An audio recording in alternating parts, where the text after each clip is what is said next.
कोई कोई भूमि ऐसी होती है जहां आप अगर जाके रहते हो तो आपका मन भजन का ज्यादा करता है, और कोई जगह ऐसी होती है वहां रहने पर आप भजन करना चाहो तो भी भजन नहीं होता। क्यों? क्योंकि या तो उस भूमि में कोई दोष है।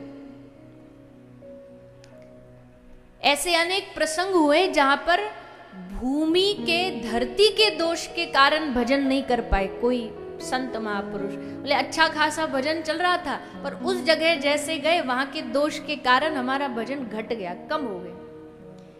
इसलिए आपने देखा होगा जब भी कोई साधु चलता है ना, जब कोई संत चलता है तो उसके आसपास जो उसके शिष्य होते हैं वो एक आसन लेकर के चलते हैं साथ में। बोले जहां महाराज जी बैठेंगे पहले आसन बिछेगा, फिर महाराज जी बैठेंगे। अब लोग इसको समझते हैं ये वीआईपी पना है, पर ये वीआईपी पने के लिए नहीं है। असल में आसन बिछाने का उद्देश्य इसलिए शुरू किया गया था कि उस भूमि का कोई भी दोष उस महापुरुष को छू ना पाए, इसलिए जहां साधु जाता पहले वहां आसन बिछा देते थे। वो अलग बात है कि आज के समय में वो दिखावा ज्यादा बन गया है कि भाई महाराज जी चलते हैं तो 10 लोग आगे 10 पीछे आसन लेके चलते हैं। वो आज के समय में दिखावा बना दिया गया है, पर उसका उद्देश्य मूल यही है कि उस भूमि के दोष को कोई साधु को वो दोष स्पर्श न कर पाए, इसलिए आसन बिछाते, भूमि दोष से बचने के लिए। तो ऋषियों ने ब्रह्मा जी से कहा महाराज कोई ऐसी भूमि बताओ जहां जाने से मुक्ति मिले, भक्ति बढ़े, हमारा कल्याण हो।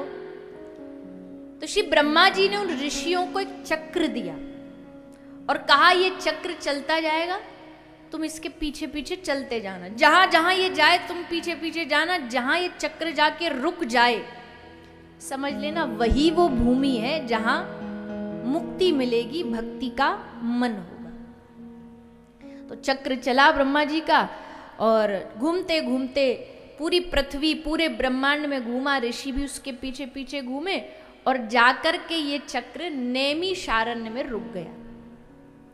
इसलिए नैमिषारण्य को चक्र तीर्थ भी कहते हैं, उसका एक नाम चक्र तीर्थ है। वहां जाके ये चक्र रुका तो पूरा संत ऋषि समाज वहीं इकट्ठा हो गया और वहां फिर इन ऋषियों ने ब्रह्म सत्र किया। कल्याण किसको कहते हैं? जीवन में सब कोई संतों से कहता महाराज जी कृपा करो कल्याण हो जाए, कृपा करो उद्धार हो जाए। कल्याण है क्या? कल्याण कहते किसको है? आज की नजर में, आज के लोगों की दृष्टि में कहें तो 50-60 लाख रुपया मिल जाए अचानक से समझो कल्याण हो गया। उनकी नजरों में यही कल्याण है, पर असल में कल्याण किसी वस्तु की प्राप्ति का नहीं होता है। कल्याण क्या है? बोले कहीं उड़ते उड़ते खबर आई हो, कहीं कान में सूचना आई हो कि हमारे फुट तालाब नाम है ना स्थान का, फुट तालाब मेघनगर, यहाँ भगवान की कथा होने वाली है और उसको सुनने का तुम्हारे मन में भाव पैदा हो, जब मन में इच्छा आए कि हमें भगवान की कथा सुननी है, ये इच्छा पैदा होना ही कल्याण है। ये इच्छा मन में जागना ही कल्याण है, इसी को कल्याण कहते हैं। क्योंकि कल्याणकारी भगवान की कथा और उसको सुनने की इच्छा जागी तो मतलब समझो कल्याण हो गया। तो सूत जी महाराज कह रहे हैं ऋषि महात्मा को कि हे महाराज आप सब महापुरुष यहाँ पधारे, अब एक कल्याणकारी कथा सुनो। और तब सूत जी ने श्रीमद् भागवत सुनाना आरंभ किया। सबसे पहले भक्ति, ज्ञान, वैराग्य, इनकी कथा सुनाई। भक्ति नाच रही है, कथा श्रवण करके भक्ति नृत्य कर रही है। श्री वृंदावन धाम में भी भक्ति नाचती है, भक्ति नृत्यति यत्र च, भगवान की कथा में भी भक्ति नाचती है, नृत्य करती है।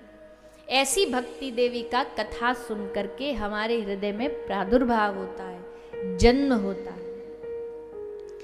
भक्ति है तो सबके हृदय में, पर जैसे कभी कभी कोई बालक माँ के गर्भ में हो, अब समय भी हो गया, 9 महीना 9 मास पूरे हो गए पर निकल नहीं रहा बाहर, तो फिर डॉक्टर क्या करते हैं?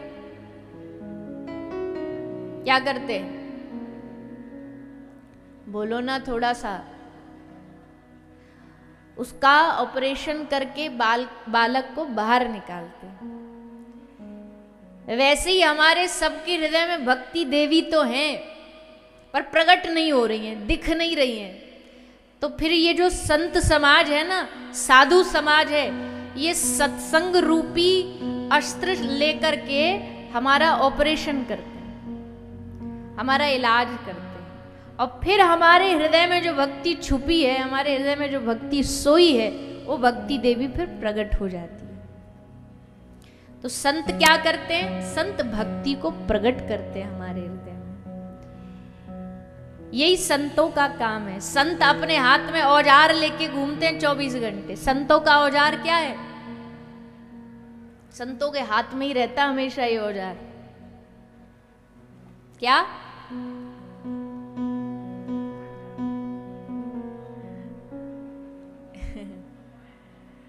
संतों के हाथ में जो उनका नाम जापक जो माला है, जो उनके हाथ में भगवान नाम की जो झोली है, ये उनका औजार है।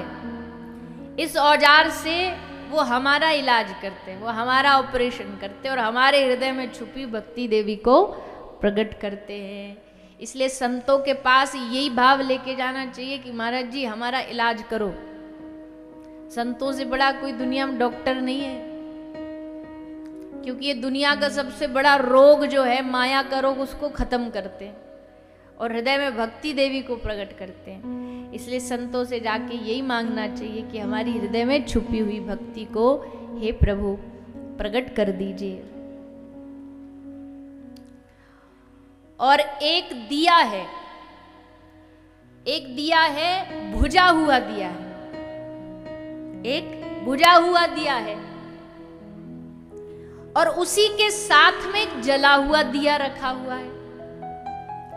अब जो बुझा हुआ दिया है उसको जलाना है हमें, तो कैसे जलाएंगे? माचिस है नहीं, तो बुझे हुए दिए को क्या करेंगे? क्या करेंगे? जले हुए दिए के पास ले जा करके उसकी लौ से बुझे हुए को जलाएंगे।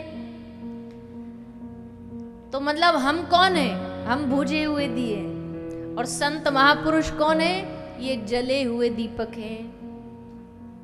जागृति हो चुकी है उनकी, इसलिए हम बुझे दिए जब जागे हुए संतों के नजदीक जाते हैं, समीप जाते हैं, तो वो साधु अपनी कृपा से हम बुझे हुए को भी जला देते हैं, हम बुझे हुए को भी जागृत कर देते हैं, हमारे हृदय में भक्ति का दीप जलाते हैं।